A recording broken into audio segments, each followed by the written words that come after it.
Hello, good afternoon বন্ধুরা, সবাইকে আমার শুভ দুপুর। আর আজকে দুপুরে কী রান্না করেছি তোমাদের সাথে অবশ্যই শেয়ার করব। দুপুরে রান্না এই দেখো, সানডে স্পেশালিস্ট। আজকে ছোটো মাছ বানিয়েছি, আলু দিয়ে ডাঁটা দিয়ে ছোটো মাছের সবজি। আর তোমরা তো বলবেই যে মাছের কালারটা এরকম কেন এসেছে।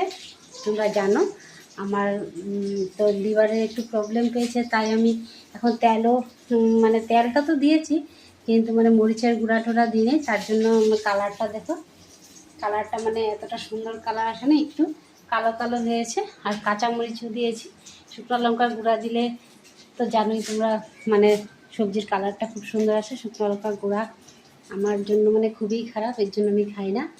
আর এই যে দেখো বকফুলের বড়া, এই দেখো বকফুলের বড়া করছি। বকফুলের বড়াটা মানে আমার হাজব্যান্ডের খুব ফেভারিট, আর আমিও খুবই ভালোবাসি। তো আমি তো বেশিটা খাবো না, একটুই খাবো, তাও তো খাবোই। তো যাই হোক, বাবাই বন্ধুরা।